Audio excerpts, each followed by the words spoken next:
Olá, tudo bem? Mais uma vez com vocês aqui no podcast Núntios, ó. Chegamos aqui hoje para mais um programa especial. A Bíblia diz que há amigos que são mais chegados que irmão. Às vezes tem pessoas que caminham na vida da gente por muito tempo e não conseguimos ter a afinidade necessária para chamarmos de irmão. Porém, há outros, meio predestinados, meio estranhos, que se tornam mais amigos que irmãos. E mais irmãos do que amigos. É uma mistura maravilhosa. E hoje eu estou aqui com ele, que é uma sumidade. Simples, amigo, gente boa, mas um homem de Deus. E vai fazer conosco hoje o programa, contando a sua história e mostrando para você que é possível você vencer, independente da sua origem, de onde você veio, com as suas experiências, e não importa, com todo o trocadilho, se você é predestinado ou não predestinado. O importante é que você sirva ao Senhor. Eu estou aqui com meu amigo, Reverendo Wagner Queiroz. Meu brother. Wagner Queiroz, para quem não sabe, eu vou apresentar ele para você. Ele é pastor presbiteriano do Brasil, da IPB, consultor de relacionamento com igrejas da WVI, Visão Mundial do Brasil, diretor de expansão Brasil do CBMC. CBMC que ele vai explicar depois o que é estranho, que é um negócio muito grande essa sigla.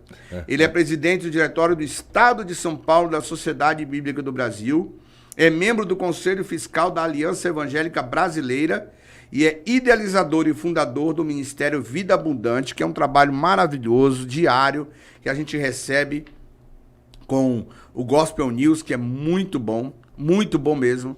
Eu não fico falando para ele para não puxar o saco, mas é muito bom. Sempre é tempo de saber. Seja bem-vindo, meu querido. Prazer, meu Mário. Eu também endosso suas palavras, é recíproco essa atenção. Até mais de mim para contigo, né? Porque a Bíblia diz que a gente tem que andar às sombras de homens que estão no caminho do Senhor, né? Então eu estou aqui caminhando ao lado de irmãos. Eu também oro a Deus para que sempre coloque em nosso caminho pessoas que estão servindo e querem dar a sua vida ou dedicar sua vida ao trabalho do reino, né? Um do slogan que a gente tem no Ministério Vida Abundante é servindo aos que servem no reino.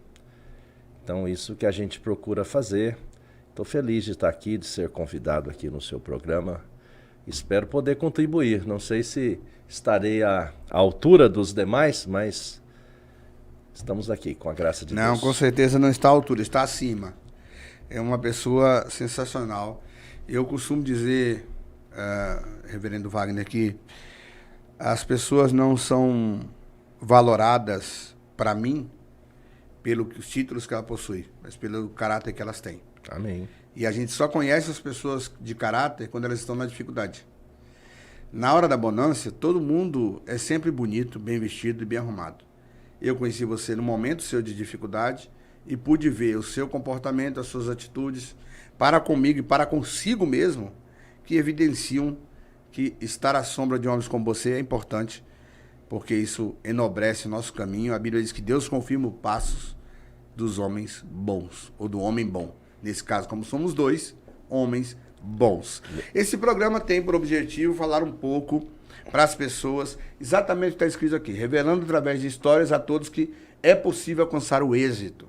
Porque hoje existe uma falácia muito comum, estamos em 2024, onde as pessoas acham que sucesso é carro, Ferrari. Essa ideia dos coaches é ser milionário, é ganhar milhões, é Dubai. E, na verdade, o êxito daqueles que servem a Deus não está baseado nisso.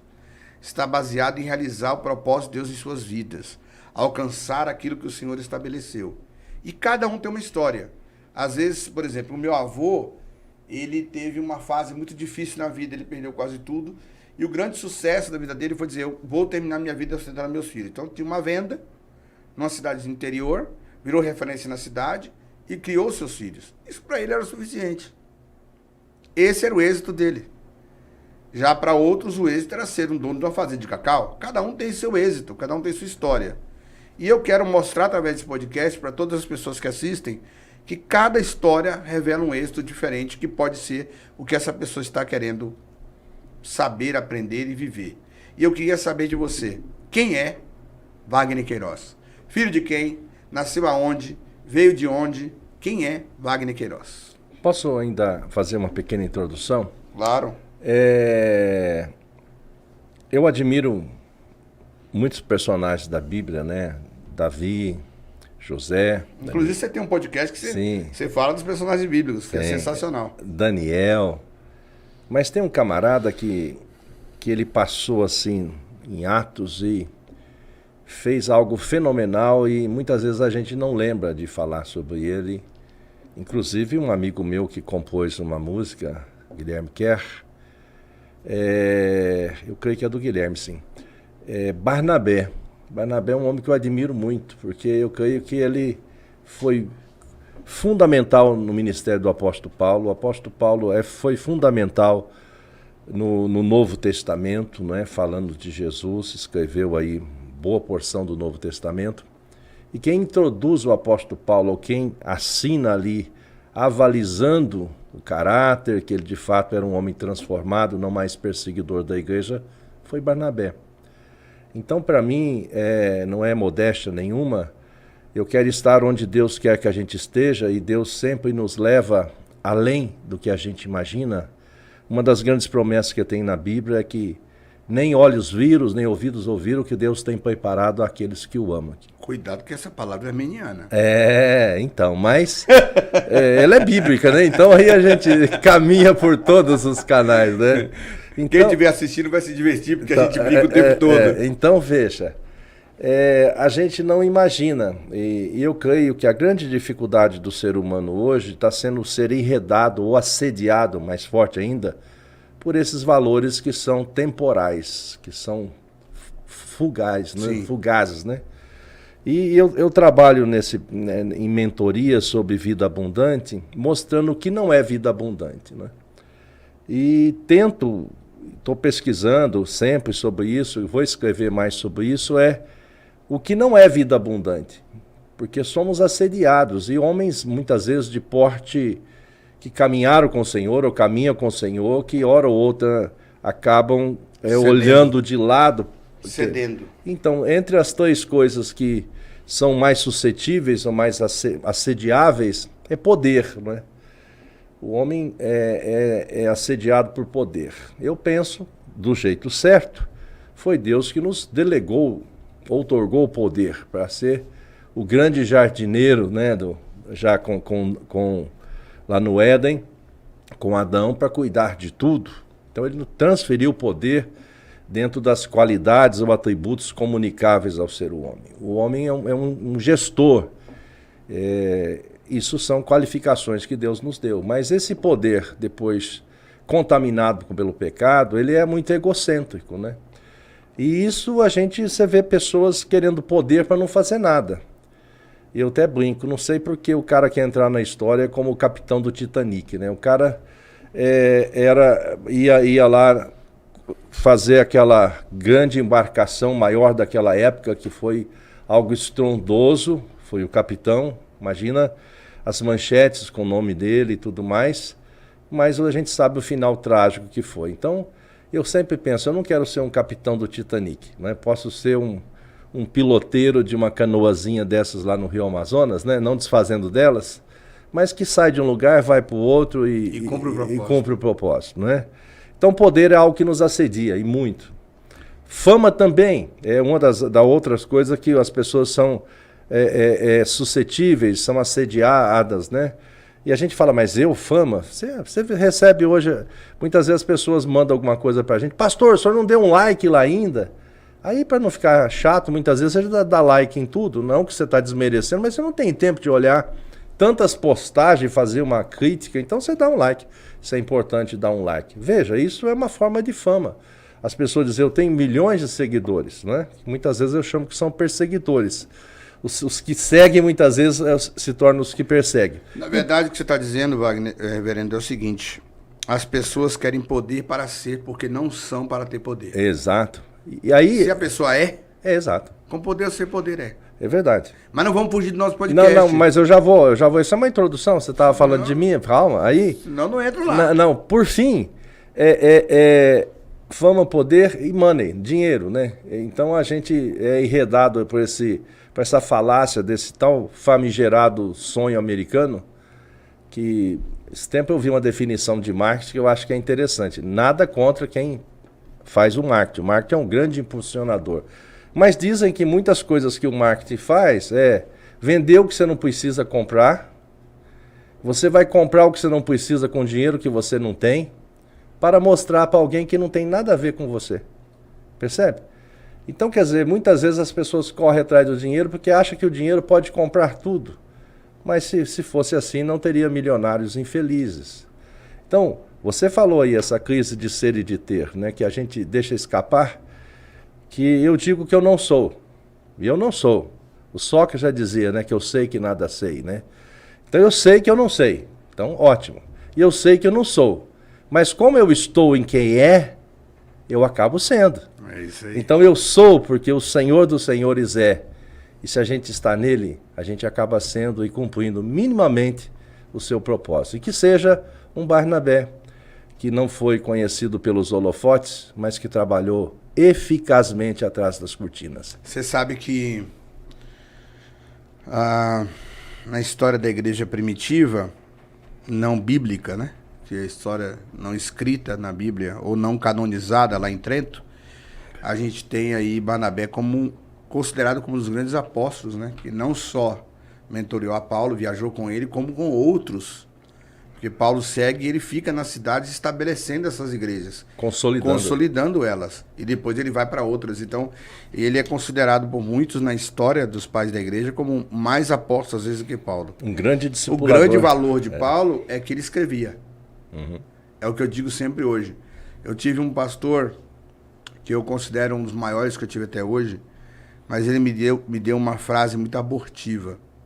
Eu tinha 17 anos... 2 anos e pouco de convertido, 1 ano e meio, e eu sempre gostei muito de escrever, mesmo escrevendo mal. Eu não escrevo tão bem quanto eu falo, mas eu gostava de rabiscar as coisas e tal. E ele dizia para mim, cuidado com o que você vai escrever, para não se arrepender quando você tiver 40, 50 anos. Porque eu sempre fui muito cheio de ideias. E hoje o que você vai gravar, e aí, né? O que aconteceu, eu parei de escrever. Então eu tenho hoje 14, 15 livros que serão lançados esse ano, que estão escritos há muito tempo, eu estou revisando eles, porque eu tinha medo de escrever, ficou abortivo. Se eu tivesse escrito desde quando, hoje eu teria 100 livros publicados. Então, acho que, às vezes, algumas coisas são abortivas, mas foram boas, porque hoje eu vou me arrepender menos daquilo que eu escrevo. Então, a gente, quando consegue ter essa identidade própria, saber quem você é, a fama, o poder ou coisa parecida, não é para você ser, é para você estar. Amém. Representando aquele que o colocou para ser, né? Amém. É basicamente isso. Faz a pergunta de novo, que a gente Vamos vai ficando lá. velhinho, a gente esquece. Não. Quem é Wagner? Quem é? De onde veio? Conhecer seus pais, sua história? Porque o grande objetivo do podcast Mensageiros, que é o podcast Núntios, é mostrar para as pessoas realmente isso, que é possível ter êxito, chegar nesse propósito final. Nós estamos pregando sobre o final do podcast, vamos dizer assim. Estamos dando um resumo daquilo que a gente acredita, mas, na verdade, isso é possível? É verdade? Não é só uma pregação? É. Então, como é que o Wagner chegou a ser quem é? Como aconteceu isso? Perfeito. É essa história que vai edificar as pessoas. Sou um garoto que nasceu lá na cidade de Barretos, interior de São Paulo. Filho do seu Manuel, chamado Manuel Sapateiro, né, que fazia botinas lá para... Terra de gado, né? Os homens lá que trabalhavam na roça, famosa a botina dele. Na época era roça, não era agronegócio. Que durava 3 anos, aquela que ranginha, andava, fazia aquele barulhinho. Eu não gostava desse barulho não, mas é porque ele caprichava demais. E eu aprendi o ofício de ser sapateiro. Tanto que uma vez aqui em São Paulo, já passei por uma demissão numa época aí, eu quase abri uma sapataria, porque eu sei que o sapateiro ganha dinheiro, porque... Um taquinho hoje custa R$30 ou mais, eu posso estar desatualizado. Você faz 50 no dia, imagina, você não tem 50 para fazer. Mas eu fui crescendo lá, E o meu pai, ele era um português que estava satisfeito com o que tinha, não que ele estava errado, mas a gente tinha uma visão de olhar mais para frente. E eu queria fazer da sapataria uma loja para vender cintos e fazer algo mais, como muitas têm lá hoje. Hoje eu sei fazer uma bota artesanal ainda, mas estou sem muita habilidade, né? Mas eu fazia, costurava tudo direito, costurava solas, então me especializei em acabamentos, era interessante. Mas o meu pai, ele estava assim, estagnado. Para ele estava bem, ele tinha chegado, tipo, ele foi filho de português, óbvio, ele ficou órfão com 4 anos de idade, minha avó casou de novo, teve mais 7 filhos, então ele foi meio preterido e ele conseguiu crescer dentro da sua cosmovisão e ficou parado. Para mim eu queria ir além e ele estava.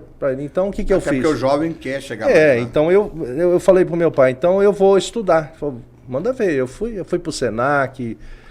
Mas voltando um pouquinho, essa sua infância, você nasce em Barretos, sim. Seus pais cristãos, não cristãos? Não. Meu pai, como era a sua história de vida? Meu pai português, né, e minha avó paterna, católico, devota de Santo Antônio, foi em muitas terços de Santo Antônio, mas eu gostava muito, era das bolachinhas que eles faziam, aqueles negócios, e soltar os fogos.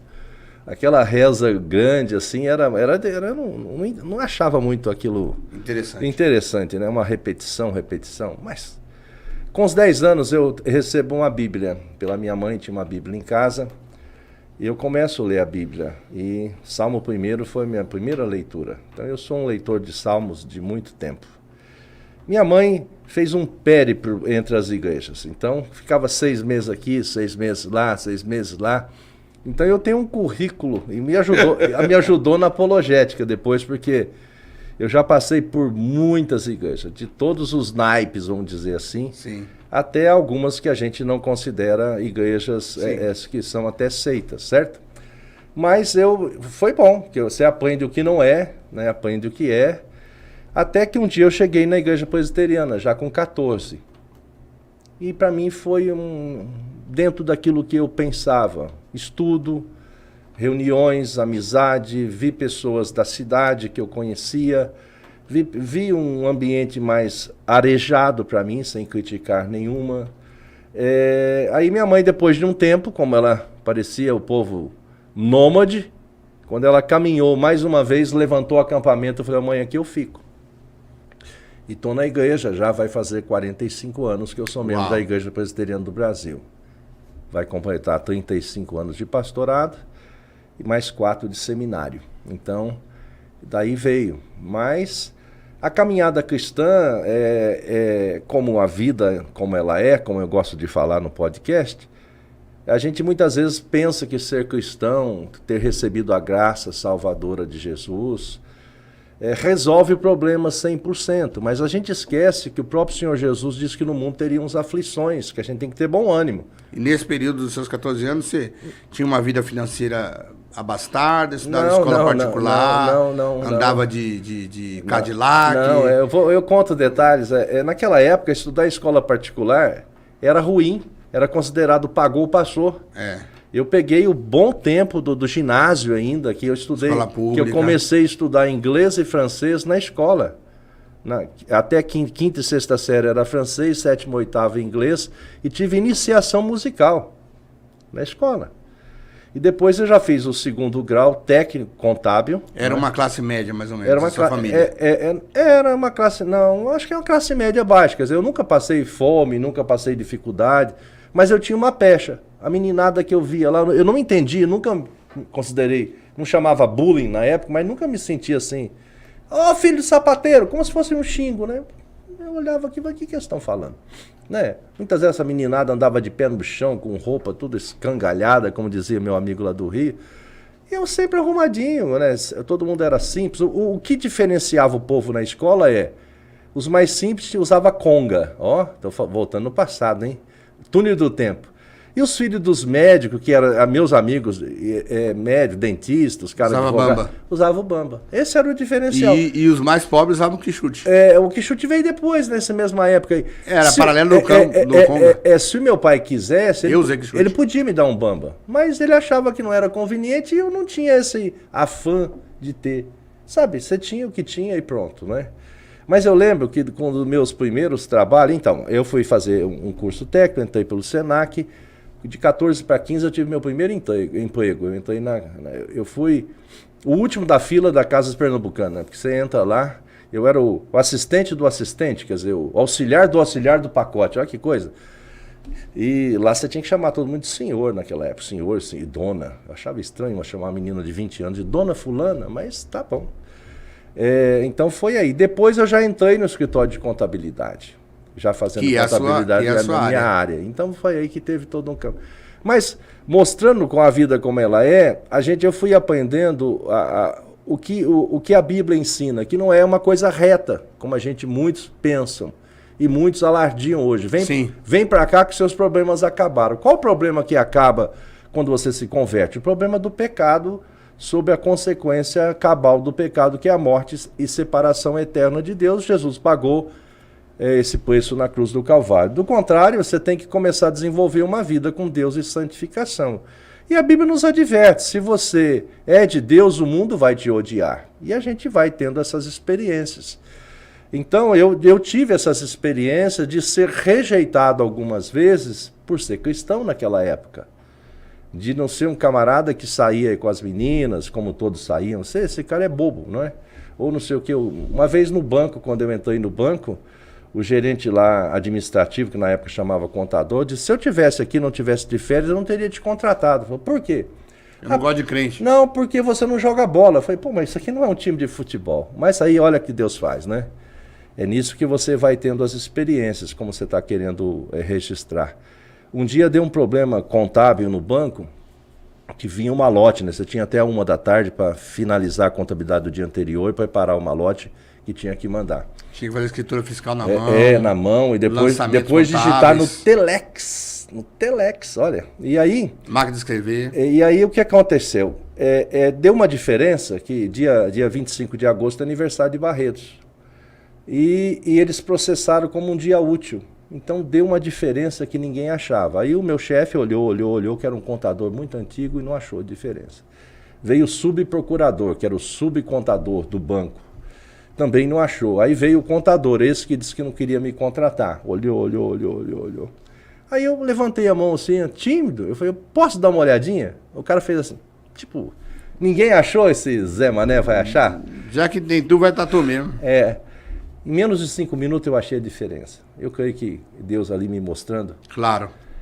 E eu fui lá e achei a diferença. E já estava assim, perto das 13 horas para fechar o tempo. Senão daria problema. E eu achei, a gente escriturou e fechou. A partir daquele dia, aquele camarada não me perseguiu mais. Mas entende? Eu fui os sinais de Deus exato. Cuidando de você no meio da perseguição e honrando, né? E também eles me chamavam de pastor. Como se fosse uma pecha. Eu não via como pecha, mas todas as vezes que eles tinham um problema mais grave, algum problema existencial que todos têm, eles vinham falar comigo. Então, Deus foi me capacitando e me dando graça nesta caminhada de ver que estar com Deus era muito melhor, embora a gente lidando com essas lutas, esses perrenguezinhos que tem. Isso só vai cessar quando a gente estiver com o Senhor eternamente, sim, com o corpo glorificado. Mas o grande diferencial é que a gente estar com Cristo, não existe nada melhor que isso. Porque passar dificuldade sem Deus e passar dificuldade você podendo falar com o Senhor e sentir-se conduzido por Ele, não tem nada igual. Quer dizer, você tem 2 filhos... Tem 2 filhos, também foi uma vitória, né? Você... acho que é médico, é isso? Isso, então... Um é médico, de engenheiro, é isso? Não, o outro é historiador, trabalha na Caixa Federal. Ele é gerente geral de uma agência de agronegócio lá em Bauru. Então, o filho do sapateiro... Então, mas veja que coisa. Eu fui para o seminário já casado, indo para o seminário, que meu curso é integral, 4 anos, foi lá em Campinas. IPB normalmente. E com suporte. mas você sabe que todo o suporte é básico, né? É Então, limitado. a gente tinha que trabalhar também. Eu trabalhava na editora lá, que fazia o nosso devocionário lá.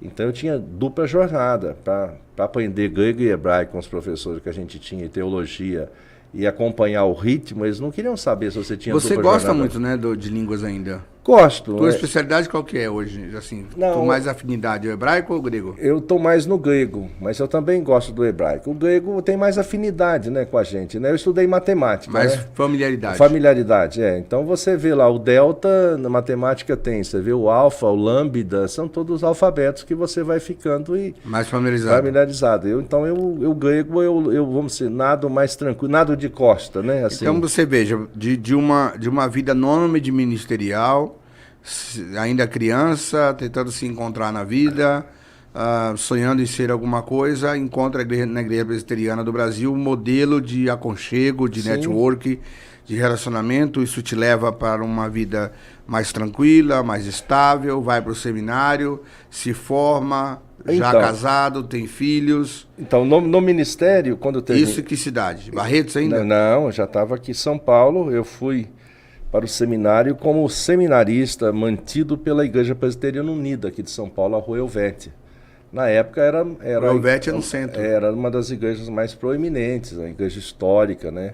Uhum. Ela foi criada em... Ela existe ainda? Sim, em 1900, né? Ela existe lá ainda? Tá, existe lá. Ela está numa região hoje complicada ali, né? Sim, perto da Cracolândia e tal. Mas missiologicamente ela precisava ter conversado mais com o seu meio. Houve essa falha em missões, né? Uma igreja que estava num lugar que hoje eles estão trabalhando nesta correção, creio eu, ou se adaptando melhor, ou conversando com os meios lá. Uhum. Mas eu fui trabalhar em missões urbanas, porque esse meu apego, essa caminhada como contador, gerente de banco, que eu trabalhei antes de ir para o seminário, me fez olhar a questão de custo, qualidades. E eu sempre olhei a igreja como se no reino de Deus eu tinha que trabalhar para o capital e tinha que dar lucro, eu olhava o reino de Deus, obviamente, muito mais importante. E muitas vezes eu via que as pessoas não se preocupavam no reino de se eu tenho que produzir 100, então eu tenho que chegar a 95 no mínimo, já que 100 é impossível, eu vou ter que fazer isso. E eu via muitas vezes, sem criticar, assim, mas olhando, deu 60, para Deus tá bom. Só traduzindo o que você está falando para o público que vai assistir, do modo geral, você, numa vida secular, já convertido e servindo a Deus, tinha necessidade de alcançar um êxito acima da média para poder sobressair e se manter. Porque é cobrado isso. E aí, quando você veio para fazer isso como pastor da igreja, percebeu que havia um relaxamento das pessoas. E aquilo que Paulo disse, que você tem que fazer as coisas como estivesse fazendo para Deus, parecia muito mais uma falácia do que uma realidade, porque as pessoas se contentavam com muito menos do que podiam alcançar. Isso eu não estou aqui atirando pedra em ninguém. Não. Sim, foi uma observação. A história do podcast, inclusive, é essa, é de a gente expor aquilo que construiu a sua mentalidade, a sua experiência, porque pessoas que estão aí, talvez, assistindo, tem gente que vai estar assistindo a gente que tem o mesmo sentimento. Eu, por exemplo, Mário Alberto, por exemplo, toda a minha vida trabalhei. Uhum. Desde os meus 11 anos, meu primeiro empreendimento foi uma caixa de isopor com geladinho vendendo futebol em pau-brasil na Bahia. Depois foi vendendo viúva de carneiro na cabeça na bacia de alumínio. E depois foi vendendo copo na feira até chegar onde eu cheguei. Então, lá fora, eu sempre tive essa ideia de que a gente tinha que ser o melhor.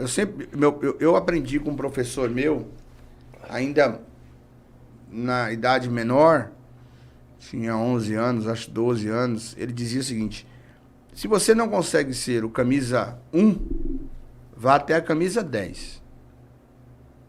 Porque a 11 já é do goleiro. E aí isso ficou na minha cabeça e eu comecei na minha vida assim: se eu não sou o melhor nisso, eu tenho que estar entre os 10 melhores. Então, quando eu comecei a estudar teologia, por exemplo, mesmo num seminário que era presbiteriano e eu da Assembleia na época, que eu ganhei de presente do presbitério da Ventura, eu comecei a estudar e eu dizia: se eu não for o melhor aluno do seminário, eu tenho que estar entre os 10. Fui o quarto. Na escola, se eu estava estudando, se eu não for o melhor aluno da classe, eu quero estar entre os 10. Fui o quinto, sexto sempre. Então eu sempre tive que estar acima da média. E na igreja as pessoas, a dor de cabeça não faz. Promete fazer um negócio, existe um espírito, eu sei que eu não vou entrar nesse assunto com você, mas existe um espírito demoníaco na Bíblia, que eu prego sobre isso, chamado procrastinação. Tem gente que, até como terapeuta, psiquiatra, terapeuta que eu sou, tem gente que acha que isso é um problema de só comportamento. Não é. Existe espírito que leva as pessoas a procrastinarem. Eu preguei sobre isso na Igreja de Janeiro. E eu estou preparando, inclusive, um livro sobre isso. Estou lançando 4 livros agora no mês que vem. Deus quiser, está terminando a revisão. E eu vou lançar esses 4, além do manual da nossa igreja, que vai dar 400 páginas. Né? O manual doutrinário da nossa igreja, que está saindo, graças a Deus. E aí eu falo sobre isso. Existe o espírito de procrastinação, que levam as pessoas a acharem que para Deus dá para esperar, para Deus pode ser do jeito. E eu não aprendi assim. Eu estou há 3 anos e pouco no reino, vou dizer full time. Eu não tenho o salário da minha igreja, porque eu não criei essa cultura. Não tenho uma renda fixa da igreja. A igreja me ajuda sim, mas eu não tenho uma renda fixa. E eu acho que eu me cobro. Eu sou... Estou fazendo muito pouco, estou escrevendo muito pouco, estou lendo muito pouco, estou pregando. Eu acho que tem que ser sempre mais, para Deus mais. E tem gente que vive na igreja 10, 20, 30 anos como vagabundos. Vou para o céu, Deus me deu talento, mas quem sabe? Deus me deu talento, mas quem sabe? Aí vem passando na frente um monte de gente no mundo secular, um monte de gente tendo sucesso, alcançando êxito, e não alcança porque é procrastinador. Porque fica dando desculpas. Eu costumo dizer que a desculpa é a irmã íntima de Satanás. Então, mas sobre isso, no meio secular, né, trabalhava para o banco, você tinha metas. E se você não cumprisse pelo menos 85% da meta, você tinha que justificar muito. E se isso, quando eu perdi o emprego. Se isso fosse recorrente, se baixasse dos 70 e caminhasse por 1, 2, 3 meses, você caía fora, você era cortado. Eu fui forjado desse jeito, né, em termos de retorno, de funcionamento. No reino, eu via o pessoal muito mais tranquilo. E olha que você estava numa igreja que é uma igreja bem pragmática. Isso eu não estou falando só da denominação, não querendo defender. Assim, num ambiente... eu conheço a presbiteriana, por isso que eu posso defender. Sim. Mas não sendo presbiteriano. Mas desde pequeno, por exemplo, desde iniciante, por exemplo... Eu formei o seminário em 91. Em 91 eu participei da fundação da EVB, Associação Evangélica Brasileira. Eu estava nascendo ainda. Então, Conselho de Pastores... Mamãe estava na barriga. Conselho de Pastores de São Paulo aqui, que virou Estado de São Paulo, eu também tava junto. Aí já lá em Dayatuba, que eu fui para lá depois do término do seminário, eu fundei o conselho lá, que eu estive recentemente falando no aniversário de 30 anos. Então a gente lidou com todas as denominações, né? Sim. Eu sempre fui para fora da denominação. E a gente vê essa cultura no geral, não é? Tudo pode ficar para depois. Então ali a gente começou o que a gente chama de missões urbanas, né? Então eu tive programa de rádio, eu escrevi no jornal, na edição de quarta-feira, depois escrevi na edição de sábado, depois passamos a ter um tabloide que encartava no jornal. Aí começaram as rádios comunitárias, comecei a ter programa na rádio comunitária, tendo um programa diário. Sempre lutando, de uma batalhando. Hora. E o jornal nosso, naquela época, eu estou falando isso de 95, 96, 97, já tinha 10 mil a tiragem, já era colorido e já usava tinta antialérgica, igual a Folha usava e tudo mais, era impresso no jornal, acho que o diário lá de Campinas, Diário Popular, não sei o nome, não lembro mais, era feito lá das melhores formas. E era encartado no jornal, num dos jornais da cidade de Indaiatuba, depois o segundo jornal quis encartar também. E eu achei assim, interessante, porque eles tinham visões diferentes, como Folha e Estadão, né? E eles quiseram os dois encartar. Eu perguntei pro outro, você permite que eu ponha lá junto? Ah, tranquilo. Só que no meu jornal, no calhauzinho assim embaixo, tinha propaganda, assine o jornal X. Na 6ª página do mesmo jornal, assine o jornal tal. E eles iam encartado nos dois. Então veja, um jornal fazendo propaganda do outro, levando o meu jornal, que chamava... Já era uma estratégia. Jornal da Família, mas eu vi Deus abrindo portas. Então, o jornal, ele chegava em todos os assinantes dos dois, em todas as bancas, e eu entregava nas igrejas e pontos comerciais estratégicos. Isso foi algo tremendo, porque quem anunciasse no meu jornal, que ia dentro dos 2 jornais, ia para todos os assinantes da cidade de Indaiatuba, ia para todas as bancas e ainda ia nas igrejas todas e outros lugares. Que na época seria o Instagram de hoje. Então, isso fez com que o jornal fosse uma fonte autossustentável para o Ministério, entendeu?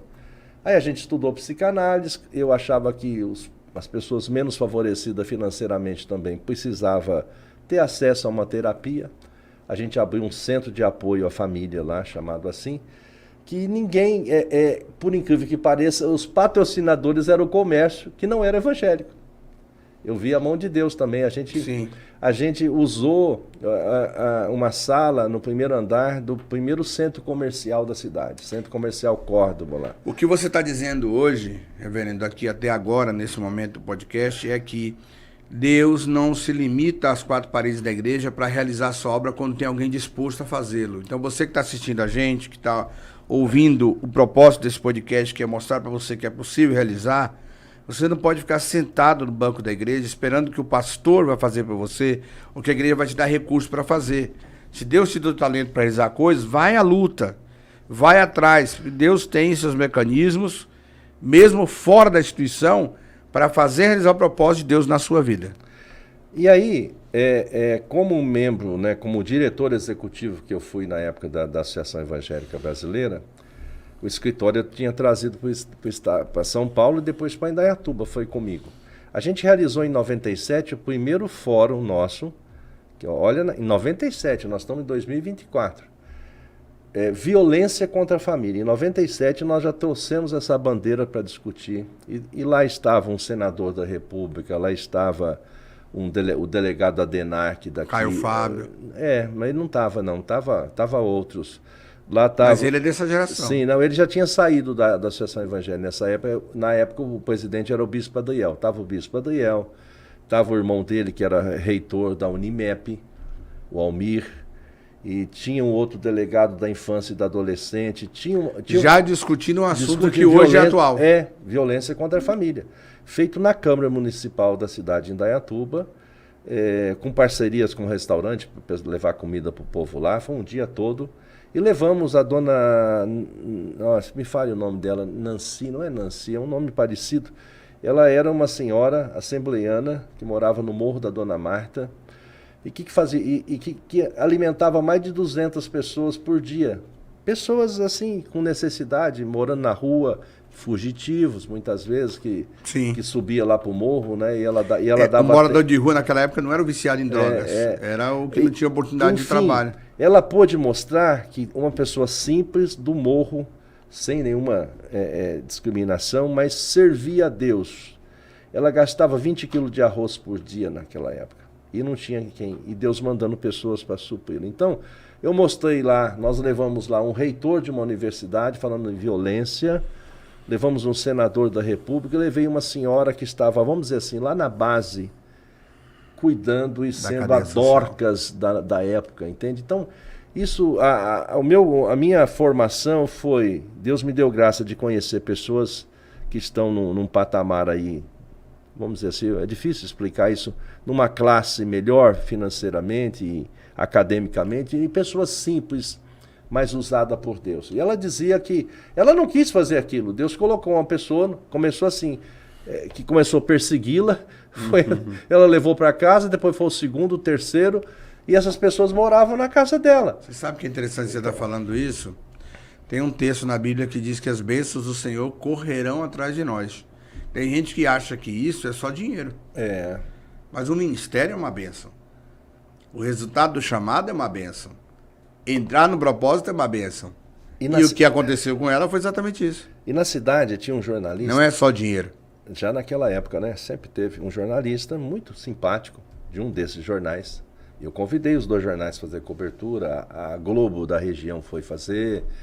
Enfim, eu aprendi também que mandar release para tudo quanto é canto acaba dando resultado, e eles foram fazer essa cobertura. E esse jornalista, eu abri para um debate, né? Para uma mesa redonda, né? Um painel, né? Chamamos de painel, onde puderam fazer pergunta. E esse jornalista, ele era um cara cético, sabe? Assim, um cético que gostava de procurar os escândalos que tinha, ele gostava de ressaltar isso. E eu tô lá na mesa, ajudando a coordenar a mesa, E ele faz uma pergunta. Só que eu fui ali, tentei filtrar, né? Eu falei que as perguntas tinham que ser escritas. O cara punha o nome e para quem era a pergunta e fazia a pergunta. Aí quando eu li que era o jornalista tal, eu falei, ai, agora que é o negócio.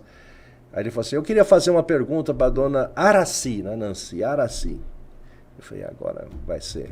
Ô, dona Araci, o que eu tenho para falar para a senhora, eu quero dar um beijo no seu coração. Eu falei, poxa, houve salvação aqui, entendeu? Então, veja, a gente trabalhando no reino, a gente também corre riscos.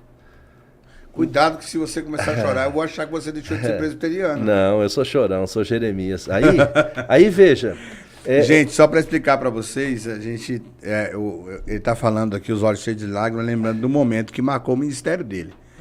E isso é importante. É um homem simples, um pastor, cria um jornal para influenciar, falando do reino de Deus, procura vender anúncios para manter a sua renda, para complementar a sua renda, consegue acordo em 2 jornais de uma cidade, cria um evento para mostrar que o reino de Deus influencia desde o alto escalão de um governo às pessoas que estão na base da pirâmide social e que levam um cético a crer em Deus. Deus operando nessa situação, mostrando salvação. E ele está emocionado. Você pode fazer a diferença. Você pode ser a diferença. Você só precisa sair dessa cadeira da procrastinação e fazer o que o Senhor te chamou para fazer. Então, ali foi um grande marco na cidade. E um dia eu me vi, quer dizer, eu era o diretor executivo da Aliança Evangélica, eu fico pensando assim, na falta de outros, ficou para mim.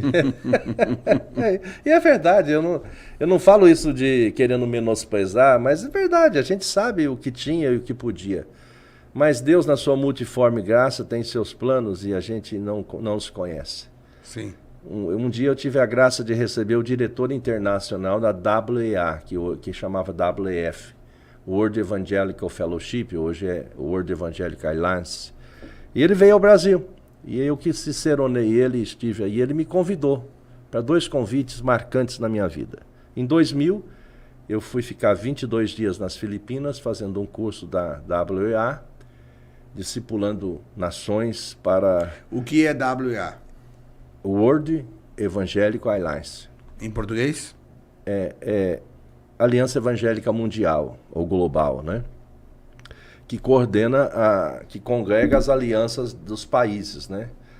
Então eu fui fazer esse curso com mais 22 nações lá nas Filipinas, algo interessante. Eu me vi pegando um voo para ir para Filipinas, quer dizer, 30 horas de voo, fui até os Estados Unidos, depois Japão, até Filipinas. Não, esse foi até Frankfurt, depois Filipinas.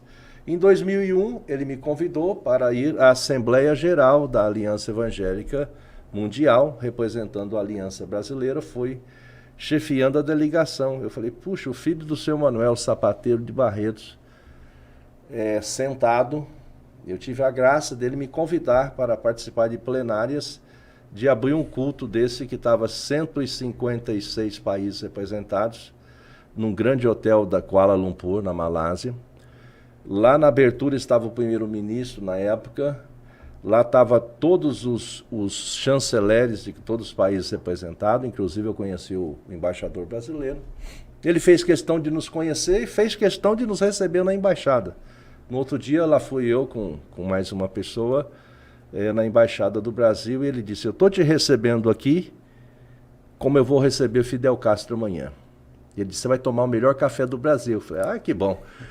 Então, de novo eu pensei, lá está o filho do seu Manuel, sapateiro de Barretos, na Embaixada do Brasil, na Malásia, sentado com todos esses homens. E estive numa mesa do lado do fundador da... Puxa, faltou agora, eu vou lembrar. De pessoas, tinha todas as representações de missões e alianças do mundo todo. Então, por exemplo, a gente estava muito ligado à CEPAL aqui, né, de estar junto nos congressos. Lá eu conheci o líder global da Overseas. Então eu fui fazendo pontes com todos esses homens. John Haggai estava do lado dele. Ele me convidou na época para fazer um curso, né, do Haggai. Então eu me senti assim, quem sou eu, né? Como Deus trabalhou, né? Mas, de novo, a gente não pode errar um detalhe que muitas vezes a gente pensa que já que eu subi aqui, então agora tudo reto. Não, você vai passar de novo por sobes e desces e Deus vai te levando para outros patamares. As lutas que você enfrenta não são para te parar, são para te aprimorar para um outro nível. Hoje, né, eu falo que a gente envelhecer não é só ter dor nas pernas e limitações, mas saber que depois de um grande terremoto, que faz um estrago grande, mesmo com todos os preparos, né, dos prédios hoje, das edificações, da engenharia civil, também revela os diamantes que estão escondidos. Então, eu estou aprendendo, né, não tenho aprendido, eu estou aprendendo que eu tenho que olhar o copo sempre meio cheio, não meio vazio. É o mesmo copo, com a mesma quantidade de líquido, mas olhar que Deus tem seus planos, e os seus planos são imutáveis. E agindo Ele, ninguém pode impedir. Isso me alenta muito. Então, nos meus momentos de lutas, dificuldades, eu me apego a isso, sabe? E eu tenho visto Deus me cuidando de mim. Sei que eu sou muito frágil, limitado, mas vejo que quando Deus quer, usa quem Ele quer. E eu sou um desses, que Ele tem usado no meio de... Diga isso para quem está em casa. E eu sou um desses, com tantas limitações e dificuldades, que Deus achou que devia usar. Estou aí, cada dia querendo servi-lo melhor. Sei que devia fazer muito mais. Por exemplo, eu tenho tentado ter mais tempo de oração, porque eu creio que a oração faz bem pra gente, né? Porque se uma terapia é importante, a oração não tem outra terapia melhor que essa. Você abrir o coração pro Senhor. Sentar no divã de Deus. Né? E você perceber que o bálsamo do Senhor vem sobre você.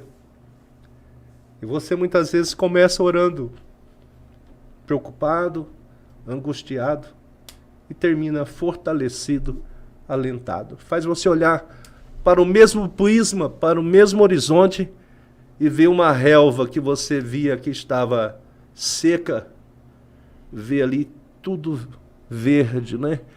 Me faz lembrar lá do Geazi, né? Quando ele não estava vendo os anjos que estavam ao redor. Então, muitas vezes, quando a gente está falando com o Senhor, você continua vendo a mesma circunstância difícil, mas Ele te mostra os anjos que estão ao redor. Ou seja, tudo que nós podemos enfrentar é possível superar quando nós estamos orando a Deus, buscando a Deus e pedindo a Deus. Este é o reverendo Wagner, um homem sábio, com currículo invejável, um homem cheio de experiências, que poderia estar aqui pondo para fora muita teologia, mas simples, amigo, verdadeiro, expondo suas experiências com Deus e como Deus pega o filho do sapateiro e coloca na embaixada, como Deus pode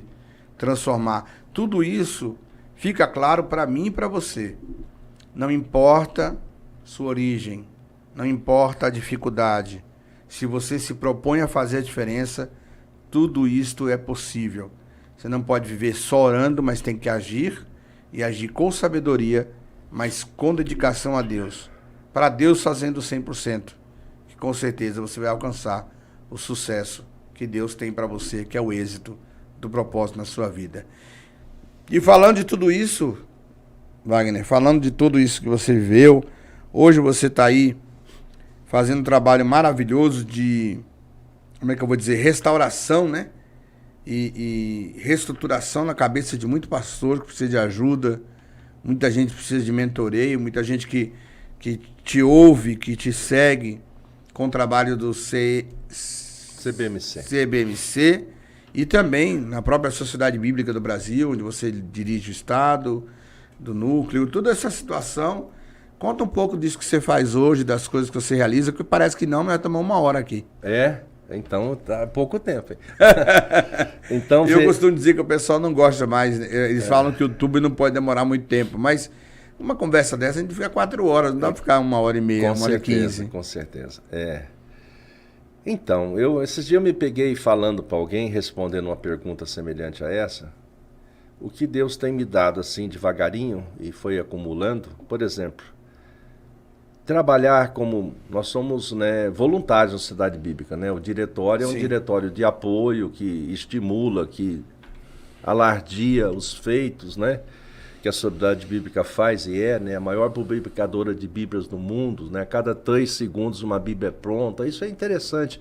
Quem nunca foi lá, vá visitar o Museu e a Gráfica da Bíblia. É algo maravilhoso você ver os projetos da Cidade Bíblica. Então eu fico pensando, a Cidade Bíblica vai fazer agora 76 anos. Então a gente trabalha numa instituição com 76 anos. Não é com 2 dias, né? E o Zé de novo, o filho do Mané, lá que me chamaram para estar à frente e eu fui indo. Eu trabalho como consultor da World Vision, Visão Mundial Brasil. Ela vai completar 80 anos no mundo. Que maravilha. E no Brasil vai chegar aos 50 já. Estamos aí no 47, 48 anos. Então, qual é o principal trabalho da World Vision? A Visão Mundial, ela, entre tantas coisas que ela faz, ela trabalha muito na área de advocacy, de defesas de direitos, de colocar isso, fazer interlocução e a interface com governos e ver quem pode ajudar, fazer uma Inclusive, ponte. Hoje nós estamos aqui com o Richard, me ajudando aqui no estúdio, tirando umas fotos, que o filho dele teve câncer na Venezuela e foi o World Vision que o ajudou a chegar no Brasil. Então, isso é o que a gente chama de operação de emergência. A gente atua em todas essas áreas de emergência, tanto a visão mundial local do país, como em parceria com o Centro Global, que o mundo todo tem o Centro Global que ajuda nos lugares com mais emergência. Na época, esse êxodo que teve da Venezuela foi algo tremendo ali na nossa fronteira e que a Visão Mundial esteve lá presente. E eu fico feliz. Fiquei muito emocionado quando o Richard me contou do testemunho dele, que a gente pôde fazer um pouquinho, né, para amenizar essa situação que eles passavam. Glória a Deus por isso. Claro. Então eu trabalho hoje em levantamento de fundos, né, eu visito as igrejas sempre aos finais de semana. Agora eu vou começar também nos cultos de meio de semana. Você pode me convidar, você que está me ouvindo, para falar na sua igreja. Então a gente expõe o que a Visão Mundial faz, que é ajudar as crianças em estado de vulnerabilidade social, e cada um que está ouvindo pode ser um parceiro, pode apadrinhar uma criança. Hoje com R$ 2,66 por dia você mantém uma criança num projeto desse. Você sabe que com essa onda dessa música que a Aimee fez, a Marajó virou a sensação como se ninguém nunca tivesse feito nada no Evangelho Marajó, e a gente já faz isso há com certeza. 30 anos. Realmente é lamentável lá. Mas é um negócio muito complexo, que eu conheço uma parte daquela história também. Eu conheço então, as duas partes. Então, aí veja. E também agora já conheço o CBMC, que no Brasil chegou em 66, se não me engano, na época com o nome CCHN. CBMC é o que é? Então, na época chamou-se esse nome abrasileirado Comitê Cristão de Homens de Negócio. Conectando business ao marketplace com Cristo, CBMC. Que a gente traduz trazendo aí, falando de Jesus aos homens de negócio. Uma espécie de Adonep, não? Não, é um pouco diferente, né? A Adonep aqui no Brasil começou como um trabalho desse assessoramento, trabalhando especificamente com esses homens, mas depois ela virou uma denominação, né? Teve umas controvérsias no passado. A CBMC nasceu em Chicago, em 1930, logo depois da Grande Depressão. Houve muitos suicídios de empresários. Então, homens cristãos começaram a reunir em cafés para ler a Bíblia e orar. E isso cresceu. Hoje nós estamos em 100 países. Agora, em 2030, a Visão Mundial também está em 100 países. Em 2030, nós vamos completar 100 anos. E eu fui agora, o ano passado, instituído aí como diretor de expansão no Brasil. Então, esse caso é uma curiosidade mesmo, que talvez quem está assistindo a gente, quem vai assistir, também tenha. Nesse caso do CBMC, seria, por exemplo, vamos imaginar, o Henrique tem uma igreja, ele tem lá um grupo de empresários, ele gostaria de ministrar essas pessoas, porque hoje você tem igrejas, na nossa linha, que são igrejas apostólicas, igrejas desse movimento que tem o culto para empresários e tal. Seria mais ou menos uma reunião desse tipo que pode ser feita com os empresários de uma igreja onde vocês vão e dão suporte, dão ministração, dão orientação, ensinamento ou não? Ó, pode ser assim, mas no Brasil eu tentei juntar o útil ao agradável, né? Todos nós sabemos que as igrejas precisam de revitalizações, né? Que as igrejas, a grande maioria da igreja tem menos de 80 membros. Sim. E nós estamos sofrendo uma crise 90%. de sustentabilidade. Então, porque o mundo digital é uma bênção, né? Não tem como a gente sair fora dele. Estamos aqui usando meios digitais. Sim. Mas muitos irmãos hoje, principalmente a turma da geração milênio, ela tem acesso ao digital e ela ouve o pregador que ela quer. E muitas vezes eu brinco que o cara chega na igreja depois que a comida está pronta, né? O alimento está pronto, e ele sai antes de lavar a louça. Quer dizer, ele só come. Ele não participa, não gera o que a gente chama um fast food. De engajamento. Ele é um... ele come e não paga a conta, mas alguém paga a conta, né? Então, hoje o mundo digital tem facilitado esse acesso às pregações de qualquer pessoa, mas a pessoa não tem se engajado no lugar, ele não tem o que a gente quer, que é muito... Envolvimento. É envolvimento. O que a gente chama que é necessário você ter esse sentimento de pertencimento, as pessoas têm pertencido ao meio digital. E as igrejas não têm sabido trabalhar isso, como revitalizar a igreja. E muitos também não sei, estão assim tranquilos, sei lá, parece que o berço está esplêndido e aí o negócio está pegando fogo, a gente está caminhando para o fim. E as coisas têm se apertado. Então, como lido com a aliança evangélica, vendo o meio da sociedade bíblica e participando desses movimentos de revitalização e implantação de igrejas, que eu sempre estudei, a gente vê a necessidade de revitalização. Então, o CBMC, para mim, é uma ferramenta interessante, porque o nosso core business, ou seja, a nossa causa primeira do CBMC, é o nosso mote, o que a gente faz com primazia como objetivo é ensinar como melhor cumprir o mandato da grande comissão, Mateus 28, 18 a 20. Então a gente ensina, a gente crê que o melhor meio de evangelizar e revitalizar é ensinar que as pessoas devem cumprir o que Jesus disse, porque é um mandamento. Sim. E também, segundo institutos americanos, mostra que é um dos mandamentos menos cumprido. E uma outra estatística complicada e difícil da gente aceitar, mas é verdade, que mais de 80% do povo que se diz convertido no mundo, e até com mais de 30 anos de igreja, nunca levou ninguém a Cristo. Então fica complicado você explicar João 15, né, que Jesus é a videira verdadeira, nós somos os galhos, e que o Senhor poda para dar mais frutos. Se não existe fruto. Cadê fruto? Então é estranho. Será que está ligado? Será que é galho? Porque a videira não erra. Não está falha, não está na videira. Jesus, João vai registrar outra frase tremenda, que Jesus diz: aquele que tem os meus mandamentos e os guarda, esse é o que me ama. E esse que me ama será amado pelo meu Pai, eu também o amarei e me manifestarei a ele. Então veja, esse mandamento não está sendo guardado. Se a gente for olhar os dois, o resumo que Jesus faz... Ele não é real, né? Na vida de muita gente. Dos 10 mandamentos, é amar a Deus sobre todas as coisas e o próximo.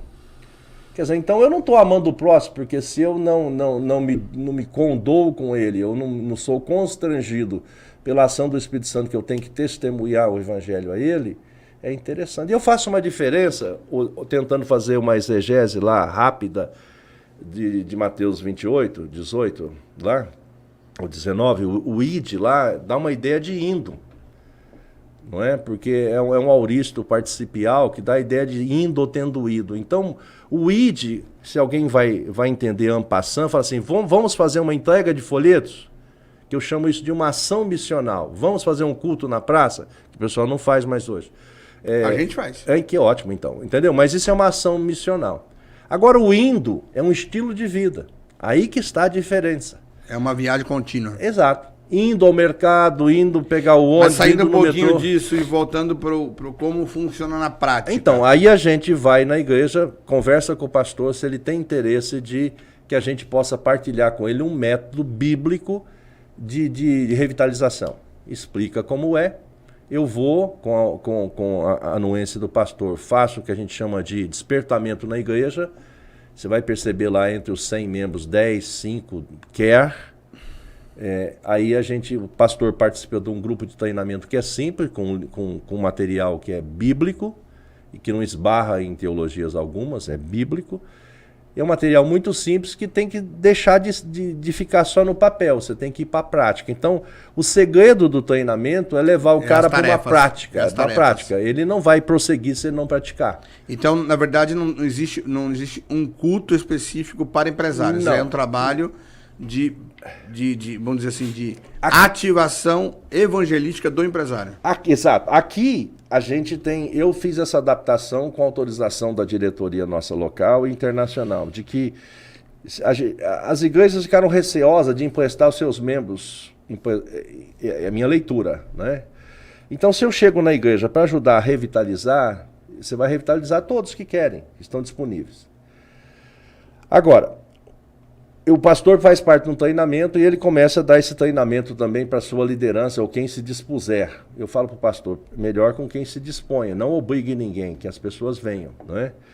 E se ele começa a fazer o treinamento, e se ele é um empresário, é um profissional liberal, ele vai ser treinado que a partir do 3º mês, depois que ele muda de um estágio lá, de uma revistinha para outra, ele já começa passar o que ele aprendeu. Ele não vai ficar casca grossa na igreja, não. Ele vai aprender um tanto e já vai começar a ensinar. O modelo vai fazendo ele ser um ativador também. Ele faz parte disso. Então, todo ano ele vai conseguir uma pessoa para Jesus e ele vai continuar... No mínimo. Ele vai começar a ser discipulado. Então, é uma conta bem simples que muitos não acreditam e falam, não sei por quê. Se eu for na sua igreja, com a sua anuência, e 5 lá se dispuser a fazer o treinamento, a gente termina 2024 com 10, os 5 mais 5. 2025 termina com 20. E quando você fala que 5 que são empresários, você tem a mulher, os filhos, já Exato. Não é 5, já é 25, 30. Então, aí veja, 5, 10, 20, 40, 80, 160. Em 5 anos, você tem 160 novas pessoas. Que é raro hoje ter uma igreja desse tamanho. Exatamente. Então, veja, com 5, você não precisa convencer os 105.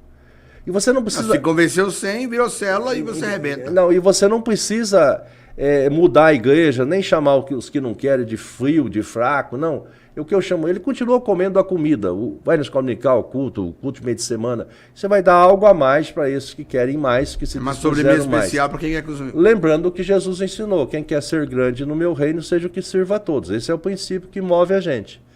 Então eles vão estar sendo treinados. Agora... A diferença é que você vai ter depois 20 pessoas, que não vão ser 20 novos que vão estar sentados no banco, vão ser 20 que vão estar ativos, recebendo e doando. E ele nunca vai parar mais, nunca vai parar. E essa é a ideia de Mateus. E esse trabalho que a gente está fazendo na nossa igreja há 1 ano e a gente não faz, tá certo, entendi já. Entendeu? que eu já falei. Pessoal, nós estamos quase chegando ao final de mais um podcast Núntios, muito rápido, passou o tempo voando. 1 hora e pouco aí, junto aqui com o meu querido reverendo Wagner Queiroz, um amigo, um irmão, uma celebridade, uma sumidade, o filho do sapateiro, vai ser o apelido que eu vou dar para ele agora. O filho do sapateiro que chegou onde chegou e vai chegar muito mais longe. Deus tem grandes obras com ele. Você que está assistindo a gente, depois você vai ter aqui embaixo no GC o nome, o endereço das redes sociais, né? Rede social dele, vai ter o telefone, tudo para acesso e poder estar ouvindo. Mas antes de a gente encerrar esse programa, antes de eu dar a palavra final, eu quero ouvir o que ele tem para dizer para você, aquilo que está no coração dele, mas eu quero meu presente. Ah, sim. Trouxe aqui um livro pro meu amigo.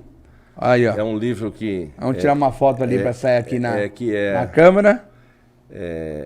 Editado aí com o apoio da sociedade, da Visão Caminhos Mundial. de um Evangelho Integral, um roteiro teológico. Valdir Sturnergel, esse nome esquisito aí que ele falou aqui. Caminhos de um Evangelho Integral, um roteiro teológico, é um mergulho na vivência ministerial e na articulação teológica na América Latina. Uau! Se no primeiro livro, Raízes de Evangelho Integral, destaca-se a base bíblica e a histórica da vocação missional da igreja, Caminhos do Evangelho Integral oferece uma abordagem teológica, o processo hermenêutico e a identidade de vozes e peças constitutivas da teologia da missão integral. De maneira especial, reúne uma preciosa seleção de reflexões, vivências teológicas e o pensamento de líderes da igreja latino-americana, como o equatoriano René Padilha, o guatemalteco Emílio Antônio Nunes, os brasileiros Robson Cavalcante, que já dorme no Senhor, Cristianismo e Política, um dos livros mais fantásticos dele. Ele era líder da igreja em Pernambuco, a igreja anglicana em Pernambuco. Ricardo Barbosa, além do editor Valdir, e o argentino Norberto Saraco, a peruana Angelite Gunes Chávez, os peruanos Samuel Escobar e Pedro Arena, e a colombiana argentina Ruth Padilha de Borges. Aqui está o livro que eu vou ler. Eu acabei de terminar agora, eu comprei, eu aderi agora ao Kindle no tablet e estou terminando de ler uma coleção que eu comprei há 10 dias do Augusto Cury de 5 livros. Vou terminar provavelmente no final do mês, além da minha leitura diária da Bíblia. Depois eu vou ler esse com o maior prazer, esse é um assunto que me interessa. E se você quiser conhecer, depois você pode procurar na rede social do nosso querido reverendo Wagner, Wagner Queiroz, Rev Vida Abundante. Isso é o canal no YouTube. Rev é reverendo, Vida Abundante no YouTube. Depois você vai ter aqui no GC, no final vai estar na edição, vai estar tudo bonitinho, que aqui nós estamos deixar consignado hoje. Aqui, depois eu lhe dou aquele Raízes também. Tá? Ah, ok. Aí você lê a obra completa. Aí eu gosto disso porque isso eu pensei enobrece. Que eu tinha te dado já. Não. Queridos, então é isso. Quero que o reverendo fale com você. Deixe a mensagem do coração dele para a sua vida. E se você, pastor, quiser crescer sua igreja com alguém sério, fazer um trabalho correto, um trabalho que não vai influenciar na doutrina da sua igreja, um homem de Deus respeitado para ir até a sua igreja fazer um trabalho, eis aqui o trabalho CBMC, que com certeza vai abençoar a sua vida. Reverendo Wagner, você e os nossos espectadores. Muito obrigado, Mário, pelo privilégio. Obrigado você que está ouvindo e que vai ouvir. E se você quiser mire no Senhor, no apóstolo Paulo, mas Deus nos usa também. Se você se dispuser e quiser servir no reino, a gente não imagina o que Deus tem preparado para nós neste mundo. E no porvir, aí será totalmente diferente. Mas enquanto você estiver aqui, sigo a máxima do apóstolo Paulo. Para mim o viver é Cristo e o morrer é lucro. Então que Deus nos capacite a cada dia e que você possa ter certeza que Deus te deu algum talento e Ele quer que você plante, que você use para que com a bênção do Senhor e a ação do Espírito Santo vai florescer e você vai colher a milhares para a glória de Deus e para edificação e proclamação do reino dele aqui na terra. Que Deus te abençoe muito, sempre à disposição. Querido, ficamos por aqui com mais um podcast Núndio com esse homem de Deus, reverendo Wagner Queiroz. Muito obrigado, meu amigo, meu irmão. Vamos passar o dia juntos. Você que está aí, não se esqueça. Você não está sozinho. Tem o CBMC, tem a Sociedade Bíblica do Brasil, tem o Gospel News, que é o Vida Abundante Diária, que você pode receber no seu telefone. Ele manda mensagem todos os dias, notícia atualizada do Reino do Evangelho. Não é fofoca, não. É coisa boa. Você não está sozinho. O podcast está aqui para levar a todos que são mensageiros, a levar até você uma palavra de direcionamento e de esperança. Que o Eterno te abençoe e até a próxima. Continue conosco e não se esquece, clica no canal, compartilha, que a gente está junto.